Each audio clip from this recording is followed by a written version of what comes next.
بسم اللہ الرحمن الرحیم۔ السلام علیکم ورحمۃ اللہ وبرکاتہ۔ عزیز طلبہ، امید ہے کہ آپ خیر و عافیت سے ہوں گے۔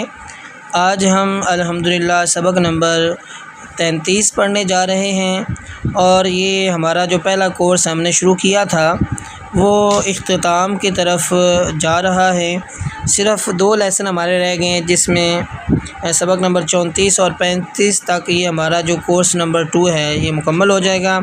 اس کے بعد ہم نئے جذبے کے ساتھ اگلا کورس شروع کریں گے، اور آپ نے پورے ذوق اور شوق کے ساتھ جس طرح پہلے آپ کر رہے ہیں وہ اگر آپ کرتے رہیں گے تو اس میں آپ کا ہی فائدہ ہے۔ تو سبق نمبر 33 میں جو حرف لام ہے اس کا باقی حروف کے ساتھ جوڑ کیسے لگنا ہے اور میم کی بناوٹ کیسے ہونی ہے یہ آپ کو سکھایا جائے گا۔ عزیز طلبہ، لام لکھتے وقت جس طرح ہم با الف با لکھتے ہیں، آپ پہلے با الف با لکھ لیں اس طرح، اور پھر یہ لکھنے کے بعد آپ نے یہاں سے سیدھا نیچے آنا ہے، تھوڑا سا نیچے آ کے یہاں سے اس کا دائرہ آپ نے بنانا ہے۔ بچوں سے جو مسٹیک ہوتی ہیں وہ یہ ہوتی ہے کہ بچے کیا کرتے ہیں، با الف با ایسے کر کے یوں لے جاتے ہیں لام۔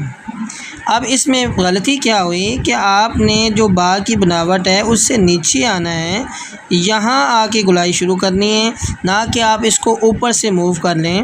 یعنی آپ کیا کرتے ہیں، بچے کیا کرتے ہیں، ایسے کر لیتے ہیں یہ لام کی بناوٹ، یہ غلط ہے۔ آپ نے کیا کرنا ہوتا ہے کہ با یہاں جب یہ با کی ختم ہوگی حدود، اس کی حدود جب ختم ہوگی اس سے نیچے آپ نے گلائی لام کی شروع کرنی ہے۔ اسی طرح جیم اور لام میں آپ نے کیا کرنا ہے، نوک کے ساتھ جیم اور پھر لام اوپر، جب جیم کی حدود ختم ہو جائے تو اس کے نیچے آپ نے گلائی میں لام کا دائرہ بنانا ہے۔ یہاں سے آپ باریک رکھیں گے، یہاں فل مارکر استعمال ہوگا۔ امید ہے کہ آپ کو سمجھ آ رہی ہوگی میری بات کی۔ اسی طرح تو اور لام میں بھی مین جو چیز ہے کہ آپ نے جب اس کی حدود ختم ہو اس سے تھوڑا سا نیچے لے جا کے اس کا دائرہ آپ نے بنانا شروع کرنا ہے۔ اسی طرح عین لام میں بھی آپ نے اس چیز کا دھیان رکھنا ہے، اس طرح فا اور لام یہ اس طرح بنائیں گے آپ۔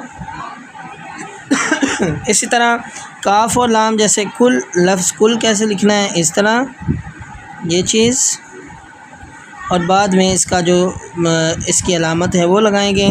لام اور لام میں اس طرح بنائیں گے۔ اس میں مین جو چیز ہے وہ اس کی جو لام کا دائرہ ہے وہ ہے، اور دوسرا آپ نے موو اس کو کہاں سے کرنا ہے یہ بات جو ہے قابل غور ہے۔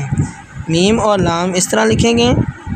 اب چلتے ہیں میم کا جو باقی حروف کے ساتھ جوڑ ہے وہ کیسے لگنا ہے۔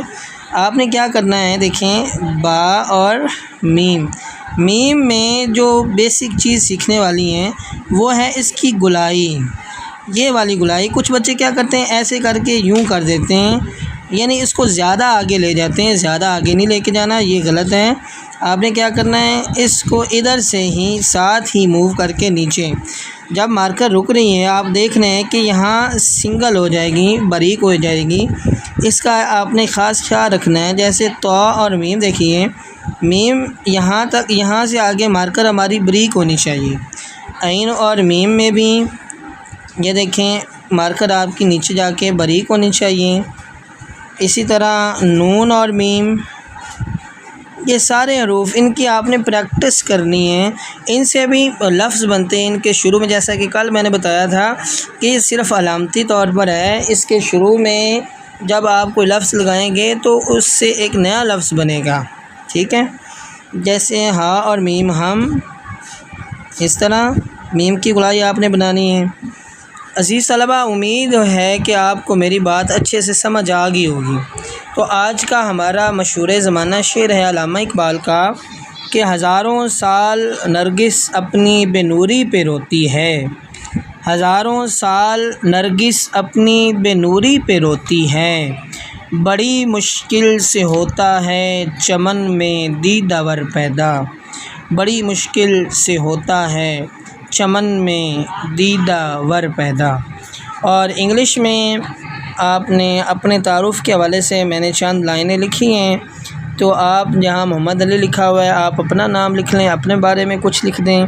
اسی طرح مارکر الٹی پکڑ کے آپ نے ایک خوبصورت سا پیراگراف لکھنا ہے انگلش میں، اور یہ سارا کام پین اور مارکر کے ساتھ، یعنی ایک صفحہ پین کے ساتھ اور ایک صفحہ مارکر کے ساتھ آپ نے لکھنا ہے اور مجھے بھیجنا بالکل نہیں بھولنا۔